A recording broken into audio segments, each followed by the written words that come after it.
नमस्कार। मैं मिस कनकलता झा। बच्चों, हमने पिछले वीडियो में वाद्य यंत्रों की अनोखी दुनिया पढ़ना शुरू किया था। बच्चों, मानव जीवन में हमेशा से संगीत जुड़ा हुआ रहा है। उदास और निराश मन को प्रफुल्लित करने वाले संगीत को महत्वपूर्ण अंग है विविध प्रकार के वाद्य यंत्र। वाद्य कोई भी हो और किसी भी तरह से बजाया जाए, उत्पन्न ध्वनि मधुर संगीत ही होती है। इस पाठ में कुछ ऐसे विशेष वाद्य यंत्रों की जानकारी दी गई है। बच्चों, चाहे फिल्म हो या कार्टून, उत्सव हो या त्योहार, देश या विदेश, संगीत अपना विशेष महत्व रखता है। हम संगीत की ध्वनियों पर कभी थिरकते हैं, कभी अपने दुखी मन को प्रफुल्लित करते हैं, कभी अपनी खुशियों में संगीत को शामिल करके खुशियों की एक नई आगाज देते हैं। हम इसे पिछले वीडियो में हमने तबला और बांसुरी के बारे में हमने जाना। तबला किस तरह से बजाया जाता है, तबला का विकास कैसे हुआ, तबला कैसा होता है, तबले को कैसे उस्ताद बजाते हैं, ये सारी चीजों की जानकारी हमें तबला पढ़कर पता चला। फिर हमने पढ़ा बांसुरी। कैसे बांसुरी पौराणिक रूप से जर्मन से लेकर भारत तक आया, किस तरह के बांसुरी वादन किस तरह से होती है, किस तरह से लोग बांसुरी बजाते हैं, बांसुरी को फूंक देकर कैसे बजाया जाता है, इन सब की जानकारी हमें पिछले वीडियो में प्राप्त हो चुकी है। बच्चों, आज हम जिस नए वाद्य यंत्र से परिचित होंगे वह है शहनाई। शहनाई एक खोखली नली जैसी होती है जिसका एक सिरा अधिक चौड़ा और तथा दूसरा पतला होता है। शहनाई में सकरे सिरे पर डैने के आकार की 1 सेंटीमीटर लंबी 2 पत्तियां होती है।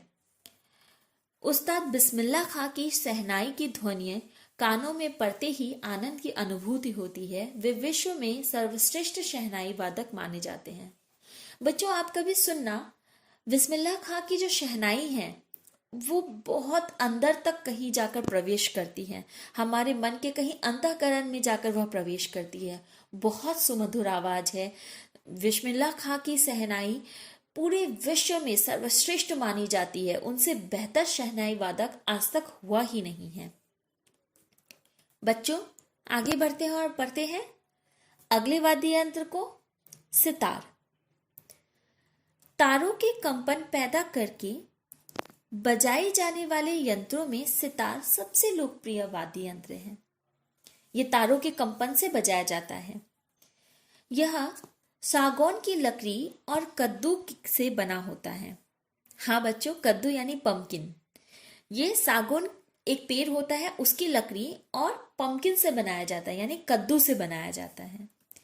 इसे बजाते समय उंगलियों में मेहराब पहनकर इसके तारों को झंकृत किया जाता है। इसका प्रयोग भी शास्त्रीय तथा अन्य तरह के संगीत में किया जाता है। सितार पूरी तरह भारतीय वाद्य यंत्र है। सितार पारंपरिक वाद्य यंत्र होने के साथ ही सबसे अधिक लोकप्रिय भी है। इसे भारत का राष्ट्रीय वादन यंत्र होने का गौरव भी प्राप्त है। पंडित रविशंकर उस्ताद, लियाकत खां, शाहिद परवेज खान और पंडित उमाशंकर मिश्रा ऐसे नाम हैं जिन्होंने सितार वादन परंपरा को लोकप्रियता की बुलंदी तक पहुंचाया। ये पूरी तरह से भारत का है, पूरी तरह से भारत का वाद्य यंत्र इसे कहा जा सकता है। और भारत में बहुत सारे लोग ऐसे हैं जिन्होंने सितार में बहुत ख्याति प्राप्त की है, ये विश्व प्रसिद्ध रहे हैं। बच्चों, आइए हम आगे बढ़ते हैं और बढ़ते हैं एक नए वाद्य यंत्र की जानकारी से, और वह है संतूर।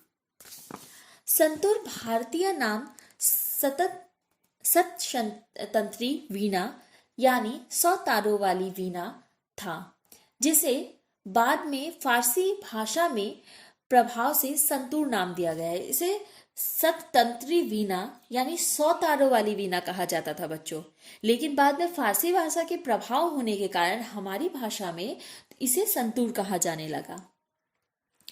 यह अपने आप में एक अनोखा वाद्य यंत्र है जो कि तार का साज होने के बावजूद लकड़ी की छोटी छड़ी से बजाया जाता है। ये है तो तार का, लेकिन इसे लकड़ी की एक छोटी सी छड़ी से बजाया जाता है। पहले इसका चलन केवल कश्मीर में था, लेकिन आज यह भारत में सबसे लोकप्रिय वाद्य यंत्रों में से एक है। पहले इसे सिर्फ कश्मीर में बजाया जाता था, भारत के सिर्फ कश्मीर में इसे बजाया जाता था, लेकिन अब कश्मीर ही नहीं, भारत के विभिन्न हिस्सों में इसे बजाया जाने लगा है और अब यह भारत का एक बेहतरीन लोकप्रिय वाद्य यंत्र के रूप में प्रतिष्ठित हुआ है। इसका प्रयोग भी शास्त्रीय संगीत से लेकर अन्य सभी प्रकार के संगीत में किया जाता है। पंडित शिव कुमार शर्मा ने इसे लोकप्रियता के शिखर तक पहुंचाने में विशेष योगदान दिया है। गायन के साथ जब वाद्य यंत्रों का साथ मिलता है तो श्रोतागण उस गीत संगीत में डूब जाते हैं। भारतीय वाद्य यंत्रों में ने अपनी अनूठी विशेषताओं के कारण देश विदेश में भी अपना विशेष स्थान बना लिया है। भारत में इस तरह के वाद्य यंत्रों ने देश विदेश में अपना बेहतरीन स्थान बनाया है और भारत के ये जितने भी वाद्य यंत्र हैं बहुत लोकप्रिय हैं और हमारे लिए बहुत महत्वपूर्ण हैं। बच्चों, यहाँ कुछ शब्दार्थ दिए गए हैं जो आपके लिए बहुत महत्वपूर्ण हैं। वो शब्दार्थ आप पढ़ेंगे और याद करेंगे। गायन, गाना गाने की कला। वादन, बजाने की कला। वाद्य यंत्र, बजाया जाने वाला यंत्र। शोहरत, प्रसिद्धि। ज्ञात, जिसकी जानकारी पहले से हो। खोखली, बीच से खाली। डेने, पंख। समुदाय, जनसमूह। थाप, हथेली का आघात जिससे कि थप ध्वनि निकले। बच्चों, कुछ प्रश्नोत्तर को हम ध्यान देंगे। लिखित में वाद्य यंत्रों को किस तरह से बजाया जाता है? वाद्य यंत्रों को फूंक से, हाथ से, थाप से आदि से बजाया जाता है। तारों की झंकृत करने से भी बजाया जाता है। तबला किस प्रकार बजाया जाता है? तबला बच्चों उंगली, हथेली से बजाया जाता है, थाप के द्वारा। यूरोप में किस वाद्य यंत्र के प्रमाण मिले? यूरोप में किस वाद्य यंत्र के प्रमाण मिले? यूरोप में बांसुरी नामक वाद्य यंत्र के प्रमाण मिले हैं। अगला प्रश्न है बच्चों, शहनाई का आकार कैसा होता है?